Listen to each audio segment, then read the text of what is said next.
Activez vos synapses. Activez vos synapses.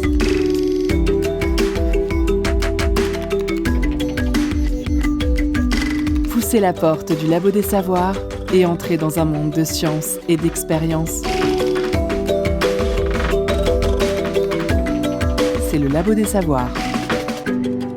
Quel est le point commun entre les dents, le zinc, le poisson et les modes de vie des premiers hommes ?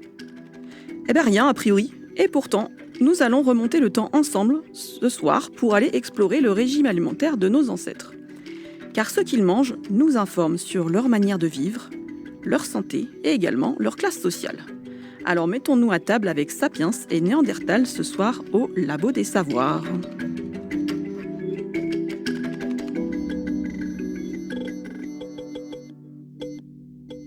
Bienvenue dans cette nouvelle émission aujourd'hui consacrée à l'alimentation de nos ancêtres. Nous recevons aujourd'hui à distance depuis Toulouse Clairvia Jaouen. Bonjour. Bonjour. Alors, vous êtes chargée de recherche CNRS dans l'unité Géosciences Environnement à Toulouse, justement. Et suite à votre thèse, vous avez travaillé pendant plus de 6 ans en Allemagne, à l'Institut Max Planck d'anthropologie évolutive. Depuis 2020, vous êtes revenu travailler en France. En 2022, vous avez obtenu la médaille de bronze du CNRS qui, je cite, récompense les premiers travaux consacrant des chercheurs et chercheuses spécialistes de leur domaine. Cette distinction représente un encouragement du CNRS à poursuivre des recherches bien engagées et déjà fécondes. Alors justement, vous allez nous parler de vos travaux de recherche qui sont à la frontière entre plusieurs disciplines scientifiques. Vous développez de nouveaux outils de chimie pour comprendre l'alimentation de nos ancêtres. Alors, votre approche, elle mêle géochimie et anthropologie afin de reconstituer l'alimentation des premières populations humaines et de mieux comprendre leurs conditions de vie, plus particulièrement chez les néandertaliens, néandertaliennes et chez Homo sapiens. Alors, nous aurons également, au cours de cette émission, une chronique de Sophie qui nous fera un petit portrait robot de nos cousins, les néandertaliens.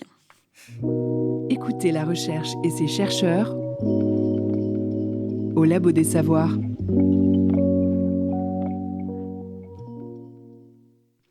Clairvia, vous êtes géochimiste de formation et vous développez des méthodes analytiques qui sont spécifiques à ce domaine. Est-ce que vous pouvez nous en dire un petit peu plus sur cette discipline ? Eh ben, à l'origine, la géochimie, comme son nom l'indique, ça va être l'étude de la Terre, de la chimie de la Terre, mais aussi celle des planètes. Donc, on a surtout du coup ces analyses autour des météorites ou des échantillons qui ont été ramenés de la Lune pour faire des analyses chimiques. Et donc, ce sont des analyses qui visent à déterminer comment les planètes se sont formées, comment le système solaire s'est formé et comment il a évolué au cours du temps. Alors du coup, comment vous en êtes venu à travailler avec des anthropologues et des archéologues ? Alors, à l'origine, j'avais un intérêt depuis Jurassic Park, on va dire, pour les dinosaures. Et j'ai demandé au cours de ma scolarité comment faire pour devenir paléontologue. Et on m'a dit, c'est bouché, c'est pas possible, ou alors il faut faire l'école normale supérieure. Donc, j'ai décidé de faire cette école où il faut rentrer par concours. Et au bout de la deuxième tentative, j'ai pu rentrer à l'école normale supérieure de Lyon. Et ils avaient un parcours de géologie et un parcours de biologie. Et pour faire de la paléontologie à l'origine, je me suis orientée sur le parcours de géologie où j'ai découvert la géochimie qui m'a énormément plu, qui m'a fascinée. Et donc, j'avais envie de continuer là-dessus. Et au moment de ma thèse, j'ai eu envie de mêler un peu ce que j'avais appris au niveau outils de travail avec la géochimie pour répondre à des questions plus orientées sur l'anthropologie et l'archéologie qui m'intéressaient aussi. Alors c'est parfait, parce que ma prochaine question, c'était quelles sont les grandes thématiques qui vous intéressent ? Donc aujourd'hui, ce qui m'intéresse, mon sujet de recherche principal, c'est l'alimentation au Paléolithique. Donc le Paléolithique, c'est cette période de l'histoire de notre espèce où on n'avait pas encore l'agriculture et l'élevage et où on a très très peu d'informations. Il n'y a pas de texte historique, il n'y a pas beaucoup d'objets, beaucoup de peintures. Enfin, il y en a des peintures, hein, mais sur les périodes les plus récentes. Et donc, l'alimentation, ça permet de comprendre un peu ce qui se passe à l'époque. Donc, il y a l'alimentation, il y a aussi des questions de mobilité sur lesquelles je m'intéresse beaucoup. Quand on trouve un site archéologique, quels sont les individus locaux, quels sont ceux qui viennent d'ailleurs et quels sont les profils associés à chacun d'entre eux ou d'elles. D'accord. Alors, si j'ai bien fait mes recherches, vous étudiez le zinc dans l'émail dentaire. Alors, du Ouais, coup, qu'est-ce que le zinc peut nous apprendre et pourquoi les dents? ouais. Alors, c'est une très bonne question. En fait, ce que je fais, c'est il y a d'autres chercheurs et chercheuses qui le font depuis un certain temps avec d'autres éléments chimiques, d'autres éléments de la classification périodique, notamment le carbone et l'azote qu'on analyse dans les ossements Mhm. et aussi le strontium qu'on analyse dans les dents. Et en fait, chacun de ces outils a ses limites et notamment, il y a une limite pour l'alimentation au cours du temps. C'est-à-dire que on fait des analyses, comme je disais, dans les os, mais dans les protéines des os et ces protéines vont se dégrader au cours du temps et elles sont pas préservées. Et donc, l'intérêt de travailler sur les dents, c'est qu'on travaille en fait sur du caillou. L'émail dentaire, c'est un minéral et donc il peut être préservé sur des échelles de temps très anciennes et Mhm. il contient toute une variété d'éléments. Et un peu par hasard, un peu par accident, je me suis rendu compte que le zinc, c'était un indicateur de l'alimentation. Et donc, j'ai décidé de continuer là-dessus, puisqu'on avait la possibilité de remonter beaucoup plus loin dans le temps sur l'alimentation de nos ancêtres. Donc, ça veut dire qu'avant de bosser, de travailler sur le zinc, vous travailliez plutôt sur des périodes plus récentes? Alors les autres, alors moi oui, mais aussi les autres individus, ils travaillaient le carbone et l'azote qu'on analyse dans les D'accord, protéines de l'os, ils sont généralement pas préservés au-delà de 50 000 ans en Europe. Il y a des exceptions, mais c'est rare de trouver au-delà de 50 000 ans d'accord. et dans les climats tropicaux ou arides, au-delà de quelques milliers d'années, on n'en a plus. Donc ça nous limite beaucoup pour, essayer de comparer l'alimentation et l'évolution de notre espèce. Alors, si on revient sur les dents, j'imagine qu'on n'en trouve pas à tous les coins de rue. On n'a peut-être Mmh. pas le droit de prendre des dents humaines comme ça, en creusant des trous, j'imagine? Donc comment vous faites pour en récupérer? Est-ce que c'est compliqué? Alors c'est pas facile, effectivement. D'abord, c'était une méthode nouvelle, sur laquelle j'ai travaillé et de ce fait, il faut d'abord, prouver qu'on va pas détruire un petit morceau d'échantillon parce qu'on fait des analyses qui détruisent un peu, qu'on va pas les détruire pour rien. Donc déjà, toute une partie de mon travail au début, ça a été de travailler sur des échantillons récents, modernes, pour prouver que ça fonctionnait et ensuite on fait des demandes. Alors on peut le faire de plusieurs manières. Il y a en France, le travail des archéologues, préventifs, donc l'INRAP par exemple, qui vont exhumer énormément de matériel et on peut réaliser des demandes auprès des SRA, pour accéder à ce matériel. Il faut que ce soit bien justifié, qu'on justifie la question de recherche, qu'on ne détruise pas le matériel pour rien. C'est très encadré et tant mieux. Et puis parfois aussi, on peut avoir des collègues qui vont avoir accès à un matériel donné et on va pouvoir utiliser un peu leur poubelle d'analyse pour réaliser nos propres analyses, par exemple. Une fois que vous avez récupéré ces échantillons, qui Mmh. vous intéressent, qu'est-ce que vous leur faites concrètement? Est-ce que vous pouvez nous parler un petit peu de la méthode que vous développez? Alors, je vais répondre du coup pour le zinc parce qu'en fonction des outils, ça change. Donc déjà, une fois qu'on a une dent, maintenant ce qu'on fait, si on a un échantillon qui est précieux, on va, le scanner en 3 dimensions pour qu'on ne perde pas toutes les informations sur cet échantillon, qu'on puisse par exemple le réimprimer en 3D.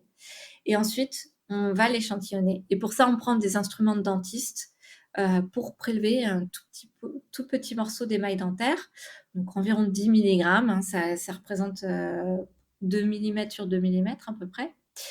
Et ce petit échantillon bien nettoyé, on va le dissoudre dans de l'acide.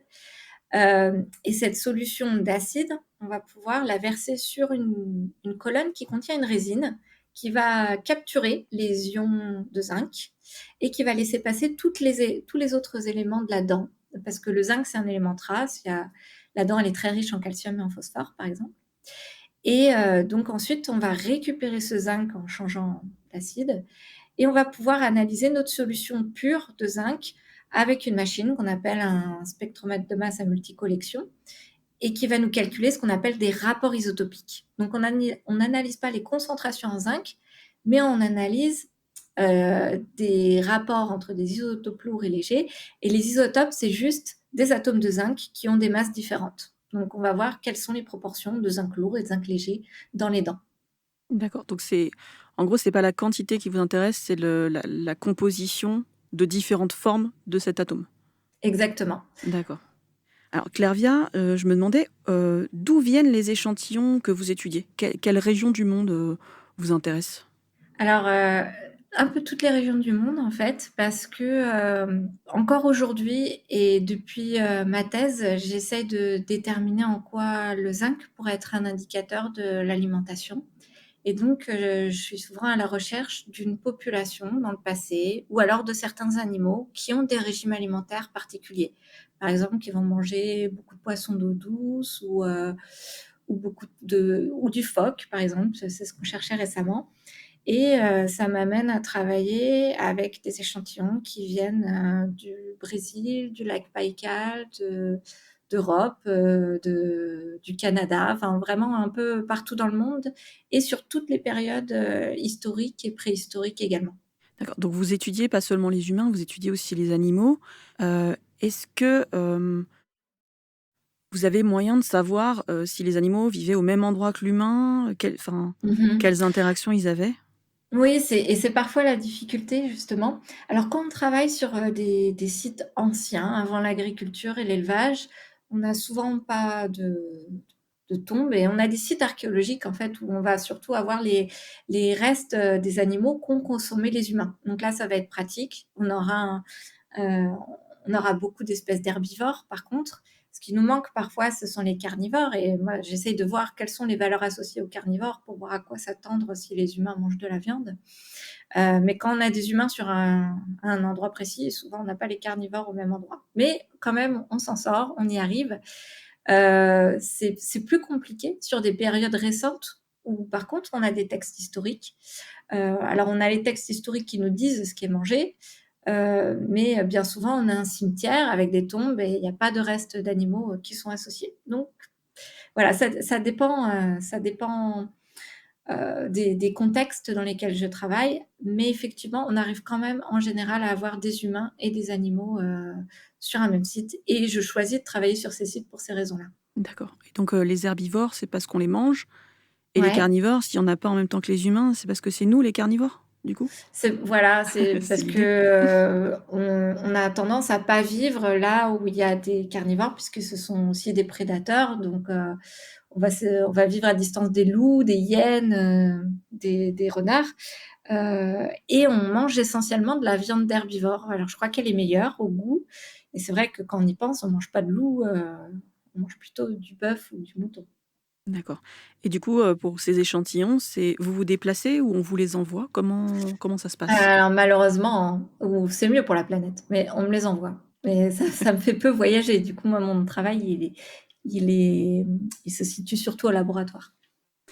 Alors je me demandais également, habituellement, en dehors des dents, qu'est-ce qu'on regarde dans les squelettes de nos ancêtres? Quels os on prend pour faire les analyses? Pour savoir ce qu'on mange ou plus généralement Plus généralement? Alors, encore une fois, ça va dépendre un peu des périodes historiques pour voir un peu quelles sont les questions. Parce que souvent, si on a un squelette qui est complet, par exemple, ce qui est souvent le cas pour les périodes plus récentes, on va essayer de déterminer le sexe de l'individu en regardant la forme du bassin notamment, son âge au décès, donc qui peut se faire à travers plusieurs os, mais c'est pas facile. Et on regarde aussi beaucoup la dentition aussi, qui nous donne des informations sur est-ce que l'individu était adulte, est-ce que c'était un enfant. Et sur les dents, on peut voir aussi, par exemple, s'il y a des caries. S'il y a des caries, on peut se dire que l'individu consommait des céréales. On voit par exemple qu'avant l'agriculture, c'est rare de trouver des caries. On peut voir aussi si les dents sont très usées. Donc les dents, si elles sont usées, ça nous indique qu'elles sont sorties depuis un certain temps et que l'individu soit n'était pas jeune, soit a mangé de la nourriture qui abîme facilement les dents. Et là encore, dans les périodes anciennes, les céréales contenaient parfois des traces de pierre. Et de ce fait, on a des dents parfois qui sont usées en association à cette consommation. Donc là, je rebondis un peu sur l'alimentation qui est toujours mon centre d'intérêt. Mais lorsqu'on trouve un squelette aussi sur des périodes relativement récentes, on va regarder aussi quelle est la position des ossements. Alors, pour les périodes plus récentes, ça peut nous donner des informations sur les rites funéraires. Et sur les périodes les plus anciennes, ça nous dit aussi si volontairement le squelette a été enterré à cet endroit-là ou s'il a été bougé, par exemple par des carnivores, des charognards ou ce genre de choses. Après, il y a tous les types d'ossements qui sont étudiés pour des histoires d'évolution humaine, pour voir quelle forme a tel os et de quelle espèce, du coup, est cet individu. Est-ce que c'est une nouvelle espèce ? Là, il y a vraiment beaucoup d'os qui vont rentrer en jeu. Le crâne est souvent très important. Après, c'est pas ma spécialité, donc c'est difficile pour moi de rentrer plus dans le détail à ce niveau-là. Alors, on va faire une petite pause musicale avec Universal Language de Cosmic Renaissance et Soweto Kinch. Et on se retrouve après pour continuer la discussion.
Reconnect the circle. Hey, speak to the universal, let the rhythm and the beats immerse you.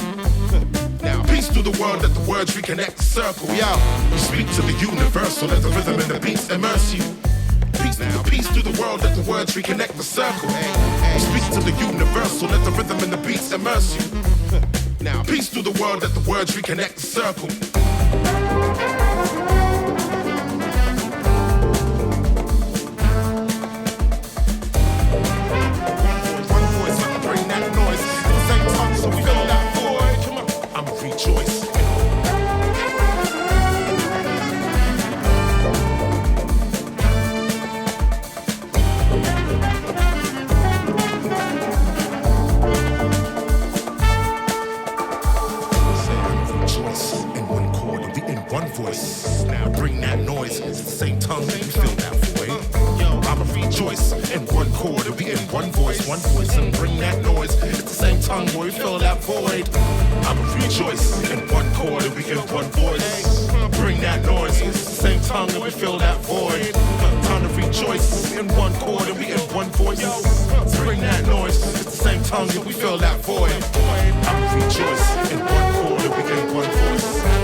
one voice. Bring that noise. At the same time that we feel that void. Time to rejoice in one chord and we in one voice. One voice. Bring that noise. At the same time that we feel that void. That noise. If we feel that void.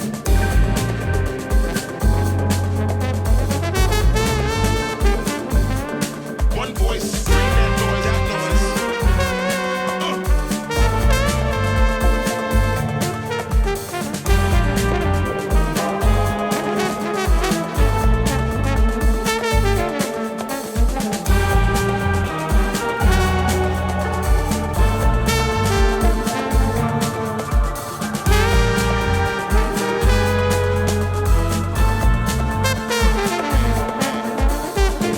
So we rejoice in one chord, yet we in one voice.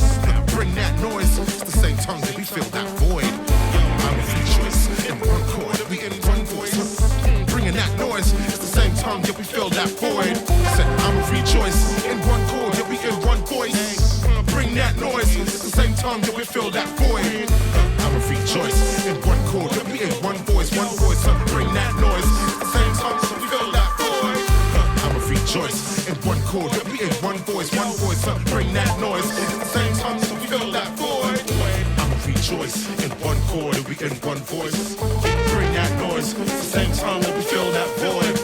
Time to rejoice in one chord, and we in one voice. One voice. Bring that noise. It's the same time that we feel that void.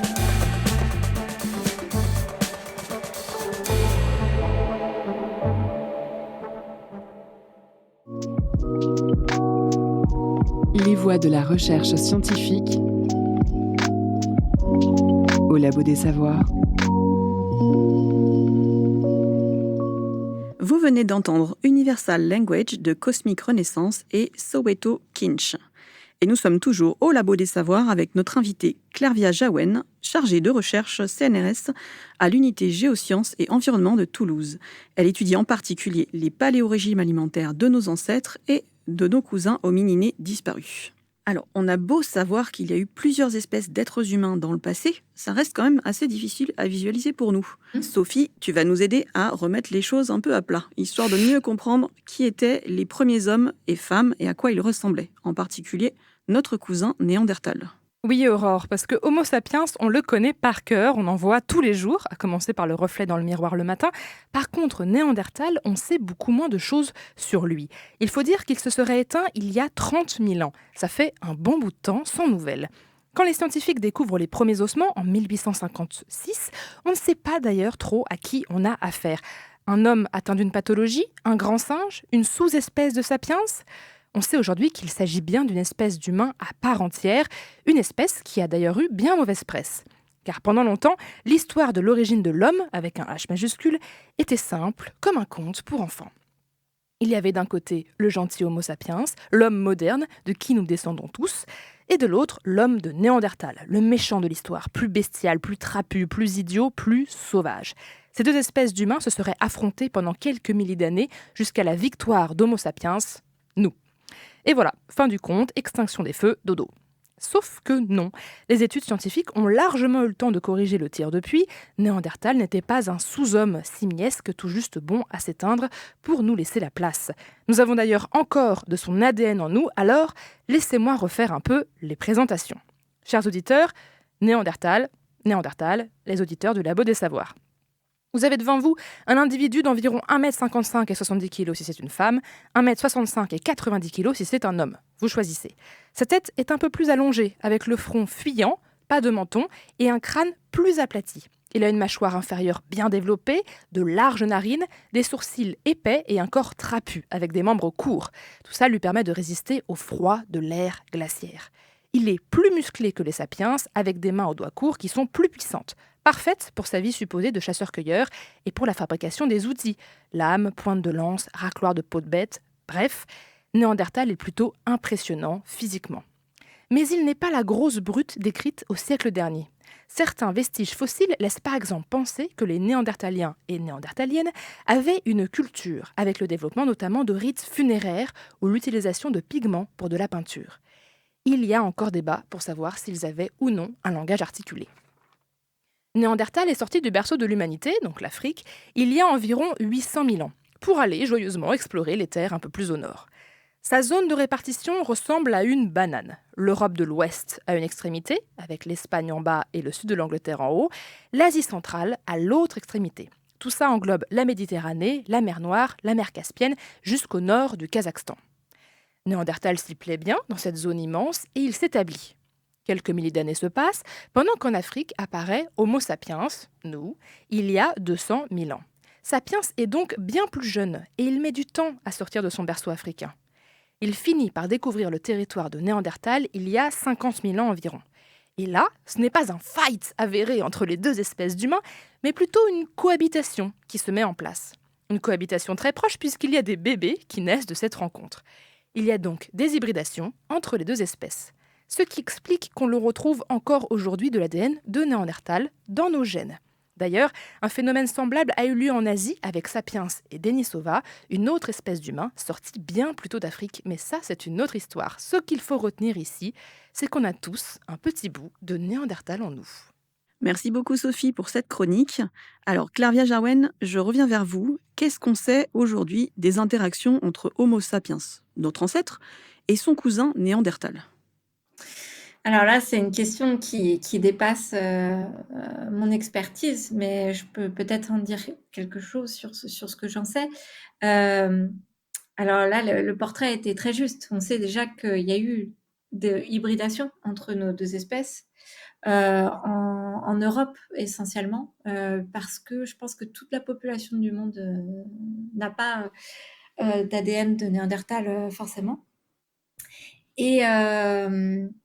Et puis aussi, on le voit avec les outils qui sont utilisés par les Néandertaliens et les Néandertaliennes. Pendant très longtemps, ils ont eu ce qu'on appelle une industrie lithique, donc la façon de faire leurs outils qui était dite moustérienne.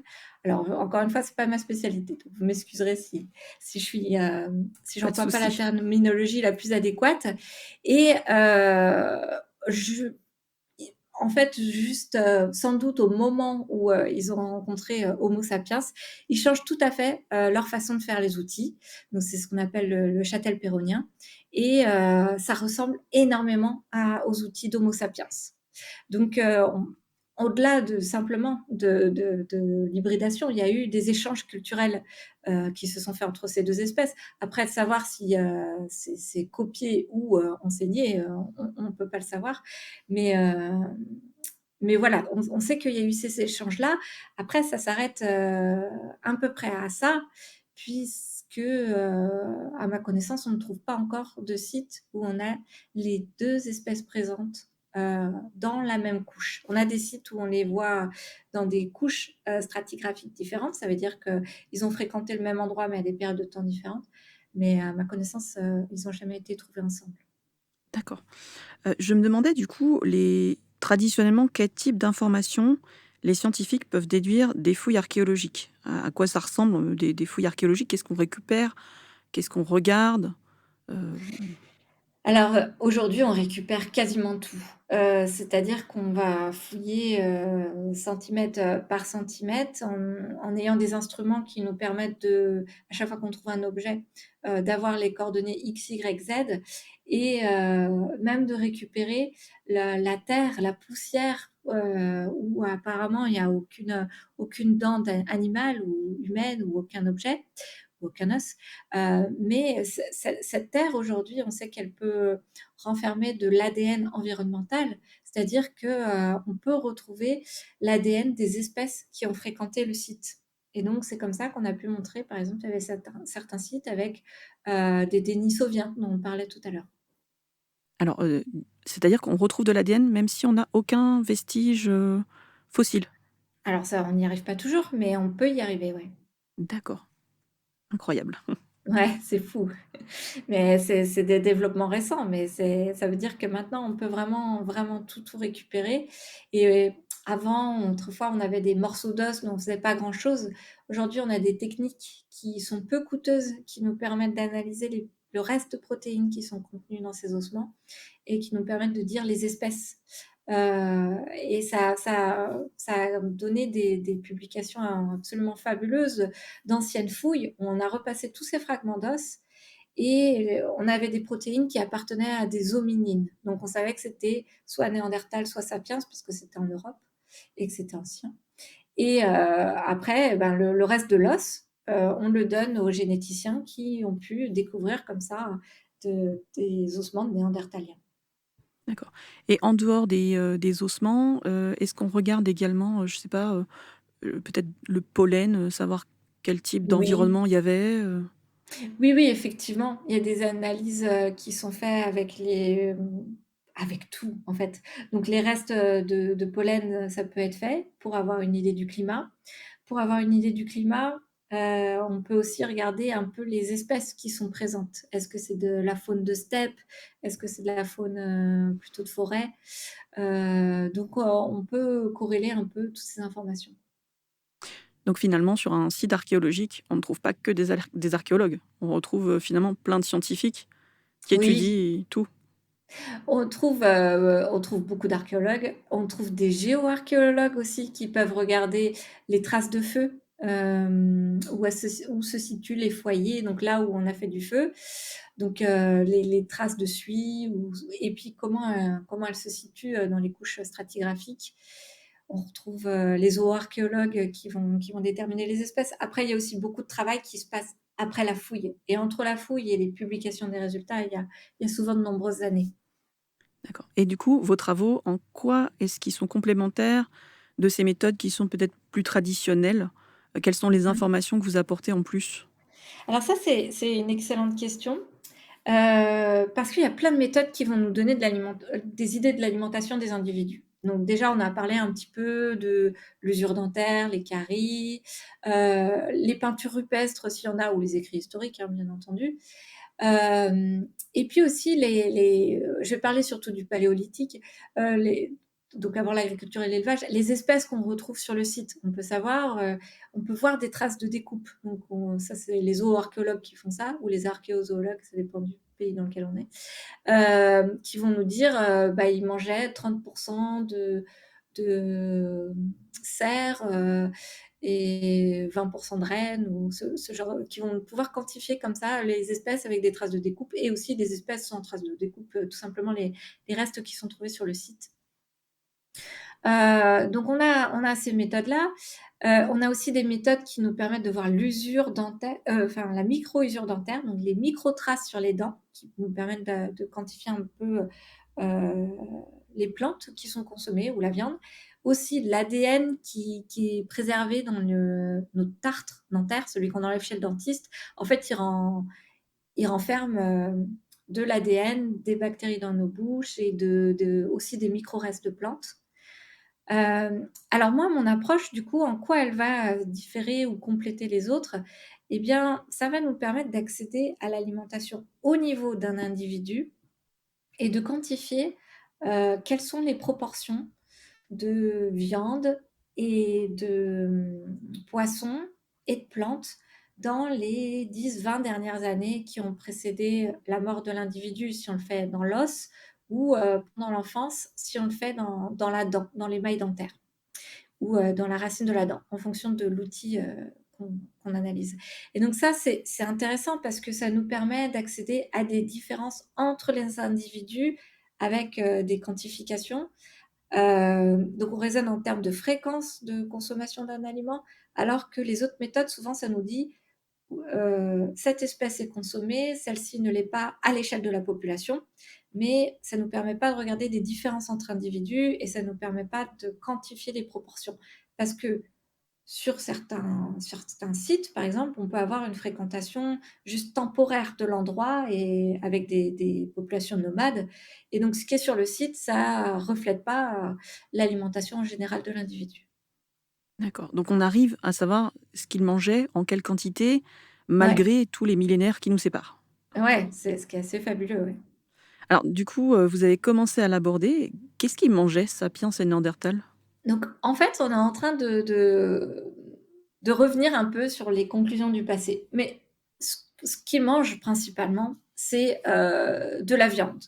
Alors la proportion exacte, on pense que Néandertal mangeait énormément de viande et davantage qu'Homo sapiens, et donc des grands mammifères, possiblement du mammouth, et puis aussi du renne, du cerf, enfin tous les grands mammifères qu'on trouvait à l'époque en Europe.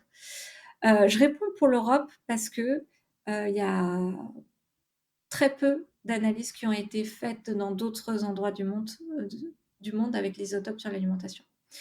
Et Sapiens, pendant longtemps, on a pensé que c'était une espèce qui pêchait beaucoup au Paléolithique, donc avant l'agriculture et l'élevage. Aujourd'hui, on revient un peu dessus en pensant qu'il y avait beaucoup de consommation de viande d'herbivores terrestres. Il y a aussi des consommations de plantes. On sait aussi que Néandertal consomme des plantes. Et notre espèce, donc Homo sapiens, va drastiquement changer son alimentation au Mésolithique, donc qui est une période où on a une amélioration climatique. On ne fait pas encore de l'agriculture et l'élevage, mais on trouve des populations qui vont pêcher davantage. Aussi parce qu'on trouve plus de populations côtières, parce que beaucoup de sites paléolithiques côtiers ont disparu avec les changements du niveau marin. Et au néolithique, quand on commence l'agriculture et l'élevage, pour nous, ça va vraiment être un changement drastique pour Homo sapiens, notre espèce. Tout le monde va se mettre à manger énormément de céréales. Donc là, je parle surtout de l'Europe, où la plupart des analyses ont été réalisées. Mais on voit qu'avec l'agriculture et l'élevage, on a une alimentation qui va être basée sur les céréales. Alors, est-ce que vous pouvez me dire quelles sont les différences qu'on voit au niveau des dents si on mange des céréales, des végétaux ou de la viande? Alors, ça dépend un peu de ce qu'on analyse. Mais par exemple, pour les isotopes du zinc, on se rend compte que ça dépend de la position dans la chaîne alimentaire de ce qu'on mange. C'est-à-dire, les plantes, c'est en bas de la chaîne alimentaire. Ensuite, on a les herbivores et ensuite, on a les carnivores. Et dans la mer, il y a plus de niveaux trophiques, donc de position dans la chaîne alimentaire, puisque on a le plancton, après on a des petits poissons, on a des gros poissons. Donc il y a plus comme ça de positions. Et en fait, ce qu'on se rend compte avec le zinc, c'est que les muscles des animaux vont être très très riches en isotopes légers du zinc par rapport aux isotopes lourds. Donc je disais qu'il y avait des atomes lourds et légers du zinc, et donc la proportion de légers est très importante dans les muscles. Et donc quand on mange de la viande, on mange souvent des muscles, et on va enrichir notre corps en isotopes légers. Et donc on va pouvoir voir ça dans les dents, que les individus qui ont mangé de la viande, ils auront une proportion d'isotopes légers plus importante que ceux qui ont mangé beaucoup de plantes. Alors, je reviens un tout petit peu sur la méthode. Comment est-ce qu'on Mmh. sait que tel ou tel aliment, il est plus léger en zinc ou plus lourd en zinc? Vous avez regardé du coup sur des aliments modernes, j'imagine? Oui, ouais, et c'est une grosse partie de mon travail parce que c'est encore nouveau et il y avait quand même pas tant de données que ça. On regarde, comment ça varie un peu partout dans le monde, avec un peu tous les types de plantes et aussi, les différents types d'animaux, pour vérifier que c'est systématiquement les mêmes conclusions, et voir si un aliment particulier pourrait aussi, engendrer, pourrait être vu quelque part avec le zinc. Et on voit par exemple que la consommation d'os que font les hyènes, on le voit très bien avec le zinc. Donc il y a des petits cas particuliers comme ça. D'accord. Et du coup, ces résultats, ils nous apprennent quoi sur leur mode de vie, en fait? Est-ce qu'on voit, est-ce qu'on a des informations sur comment ils vivaient? Qu'est-ce que leur environnement? Est-ce qu'ils ont une base commune alimentaire? Oui, alors ça, finalement, c'est pas là où les isotopes parfois répondent le mieux, dans le sens quelle espèce est consommée, ça souvent on n'arrive pas à arriver à ce niveau-là.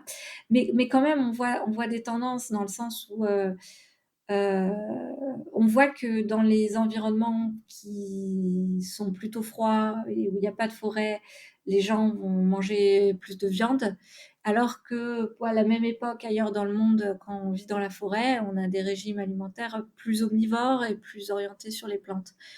Donc, ça nous donne un peu ces informations-là.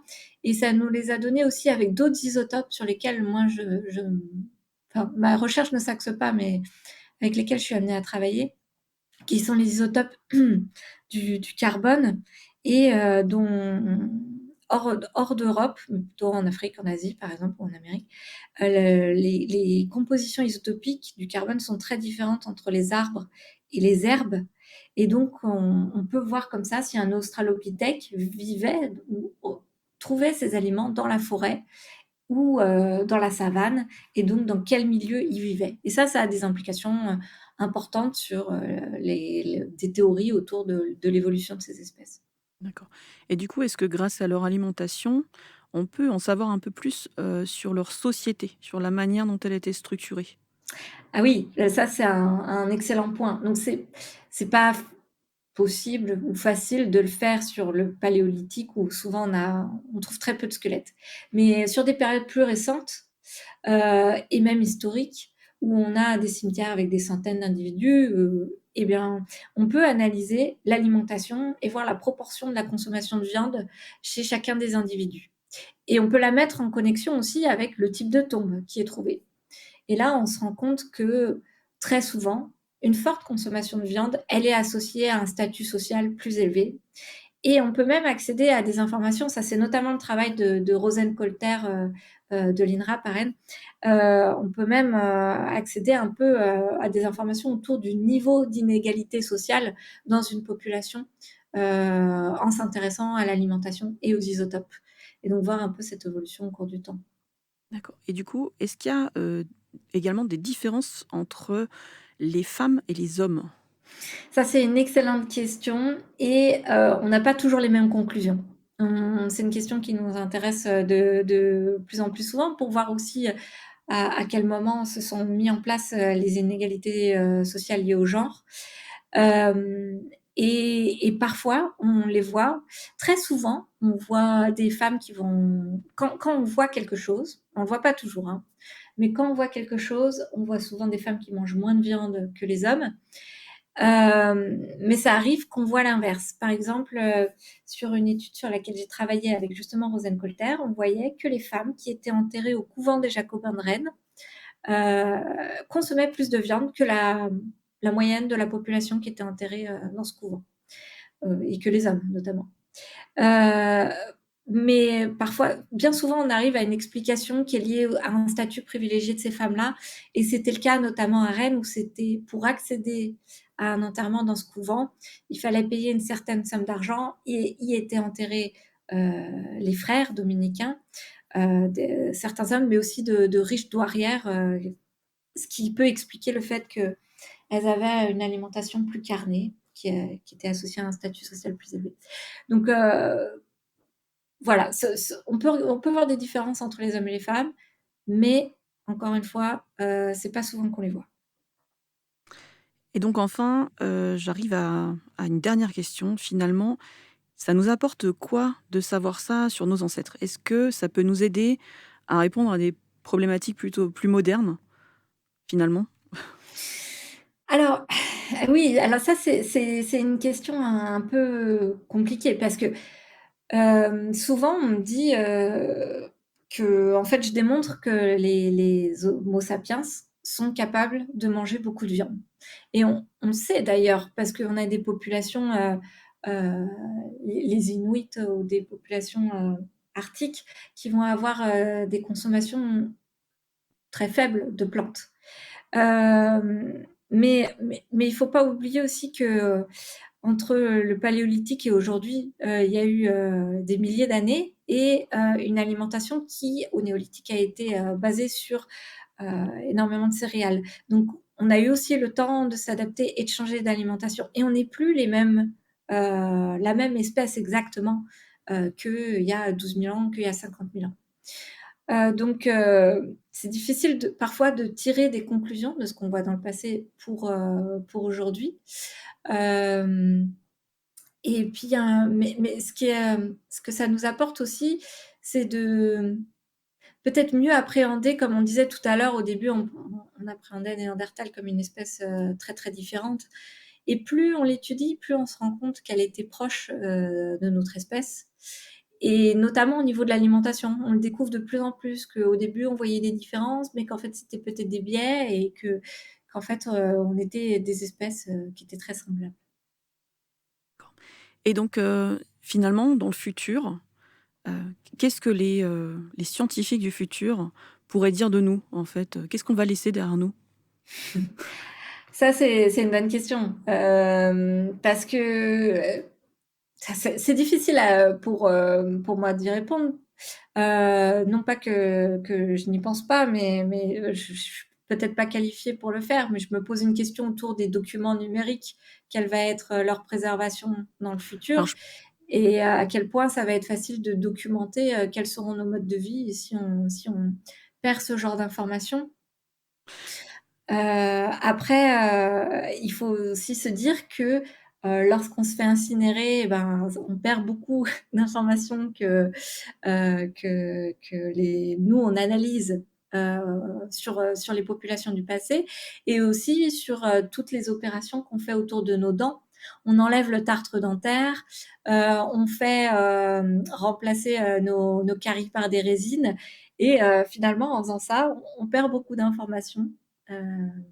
Mais c'est aussi intéressant pour voir un peu, quels étaient nos niveaux de santé à l'époque et on pourra retracer ce genre de pratique aussi. Donc arrêtons de soigner nos dents et ne nous faisons pas incinérer. Bah, après une carie, c'est pas très sympa à vivre, mais et puis ça apporte pas grand-chose la carie en elle-même, mais c'est si on voit une résine, on saura au moins qu'il y a une carie, donc on peut soigner les caries, mais gardons notre tartre dentaire peut-être. Alors je ne sais pas si on peut conseiller ça aux auditeurs, de notre émission. Ouais. Alors avant de conclure, cette émission, je vous laisse écouter un petit extrait documentaire qui donnerait une piste quant à la disparition de l'homme de Néandertal.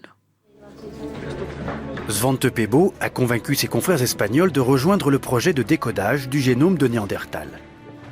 Une collaboration qui a donné une fois de plus des résultats inédits, et notamment des explications sur la disparition de Néandertal. En comparant les os retrouvés en Espagne avec ceux de Croatie et d'autres sites, on s'aperçoit que les Néandertaliens tardifs étaient apparentés de très près. Leur pool de gènes restreint porte des indices de consanguinité. Dans leur vaste territoire, qui s'étendait du détroit de Gibraltar à la Sibérie, la population de Néandertaliens était donc très réduite il y a 30 000 ans, 20 000 individus peut-être. Et ils n'ont cessé d'être marginalisés par l'immigration de l'homme moderne. À une certaine époque, Néandertal s'est tout simplement éteint. Ses derniers représentants ont dû disparaître quelque part entre moins 30 000 et moins 24 000 ans avant Jésus-Christ. C'était un extrait d'un documentaire d'Arte de 2022 appelé Le Néandertal en nous. Ce documentaire est disponible en accès libre sur YouTube jusqu'à la fin de l'année 2023. Alors précipitez-vous. On y entendait Svante Pääbo, pour la prononciation, qui a reçu le prix Nobel en 2022 en physiologie ou médecine pour ses découvertes concernant le génome des hominidés éteints et l'évolution humaine. Alors, il faut savoir qu'avant les avancées scientifiques de ce chercheur et de son équipe, les études sur l'ADN de nos ancêtres étaient très limitées. En effet, plus l'ADN est ancien, plus il est incomplet, abîmé, et donc on ne pouvait pas l'utiliser ni en tirer aucune information. Grâce à leurs travaux acharnés pendant de nombreuses années, ils ont pu pour la première fois reconstituer les génomes d'espèces éteintes d'hominidés, et on sait maintenant que 1 à 3% de l'ADN de Néandertal est encore présent aujourd'hui dans le génome d'une large part de l'humanité, comme le mentionnait Sophie il y a quelques minutes. Là, en écoutant le petit extrait, je pensais notamment au cannibalisme de Néandertal. D'accord. Parce que on a des exemples comme ça où on voit qu'il y a des Néandertaliens et des Néandertaliennes qui en ont mangé d'autres. On voit des traces de découpe sur les ossements. Et on peut se poser une question de qu'est-ce qui a justifié ça? Alors là, encore une fois, je suis pas spécialiste de cette question, mais d'après ce que j'ai compris, ce serait lié à une pratique de survie. Donc c'est aussi, il me semble, chez des espèces qui sont un peu localisées aux derniers endroits où on les a trouvées. Ça, j'en suis pas sûre de ça. De la survie Mais par rapport à quoi? Enfin, ils avaient plus rien à manger, donc ils se sont mangés entre eux. Mais c'est pas sur tous les sites qu'on le trouve. Mais il y a plusieurs exemples, et il me semble notamment sur la péninsule ibérique. d'accord. Et comment on peut le savoir finalement qu'ils se sont mangés entre eux? Enfin, Ça, on le voit parce qu'on a les mêmes traces de découpe que laissent les outils quand on dépaisse un animal. On a les mêmes sur les ossements des Néandertaliens. d'accord. Et enfin, Homo sapiens, lui, par contre, on n'a pas retrouvé ce genre de choses. Alors, on l'a, si, ça arrive, mais pas à la même époque, il me semble, hein, pas à la même époque et au même endroit. Donc là, je parle de l'Europe, hein, surtout puisque c'est déjà la région du monde que je connais le mieux au niveau du paléolithique. Et puis c'est là où il y a le plus d'études. Mais par exemple, j'ai travaillé sur d'autres études où on le voit, notamment en Amérique du Sud. Et là, avec des isotopes, on a essayé de voir si c'était des individus locaux ou non qui étaient sacrifiés, et pour voir si c'était des pratiques qui étaient plutôt de l'ordre du rituel ou de l'ordre de la guerre. Et ça avait l'air plutôt rituel sur les cas sur lesquels on a travaillé. Après, la question, c'est est-ce que c'est pas une pratique de survie aussi? Mais on a d'autres indices qui peuvent nous montrer que nutritivement, les individus souffrent. Ça peut laisser des traces, par exemple, dans l'émail dentaire, l'émail qui arrête de se minéraliser si on est en stress au niveau de la nutrition, ou des maladies. Je pense au rachitisme qui est lié à certaines carences. Donc voilà. Donc finalement, il n'y avait plus rien à manger et du coup, ils ont survécu comme ils pouvaient, quoi. Il me semble que c'est les conclusions de certaines études. Moi, ce que je peux dire, c'est qu'on voit qu'il y a des traces de découpe. Après, je suis pas sûre qu'il y ait un consensus sur qu'est-ce qui les explique, mais je crois que l'hypothèse favorite, c'est que c'était plutôt une pratique de survie qu'une pratique culturelle. D'accord. Et est-ce que vous savez quand est-ce que les soins dentaires sont apparus, en fait? Alors, on a eu, je suis arrivée par hasard justement sur un papier dont le titre c'était Première trace je sais pas comment le traduire en français, mais première trace d'acte de dentiste dans l'histoire de l'homme. Et c'était une dent en Italie, donc du paléolithique, où on voyait qu'il y avait eu une énorme carie. Et mes collègues ont pu montrer qu'il y avait eu l'utilisation d'un outil pour creuser la carie, et avec une tentative de la boucher par la suite. Mais ça, c'est très rare parce que, comme je le disais précédemment, les caries, elles apparaissent beaucoup plus tard. Donc, on voit, et souvent, on ne les voit pas associées à des pratiques pour les guérir, mais plutôt pour les arracher. Et ça me fait penser d'ailleurs à une autre population sur laquelle travaille l'une de mes étudiantes en thèse, qui est la population de Taforalt au nord du Maroc.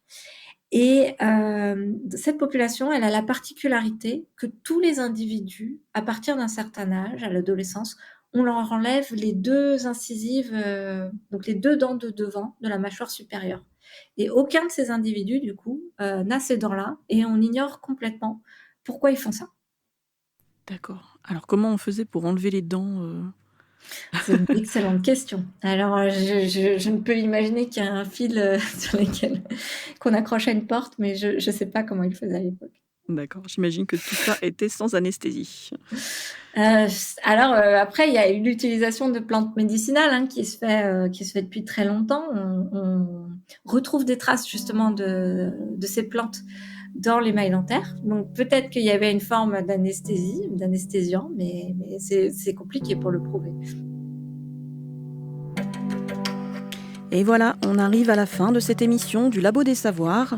On remercie encore Claire Viajaouen, chargée de recherche CNRS dans l'unité Géosciences Environnement, d'avoir répondu à mes questions depuis Toulouse. Merci également à Sophie pour sa chronique Portrait robot de Néandertal. C'était une émission réalisée par Dounia que vous pouvez écouter sur vos applications de podcast. Retrouvez-nous également sur le labodessavoirs.fr ou nos réseaux sociaux. Et on vous retrouve la semaine prochaine pour une nouvelle émission.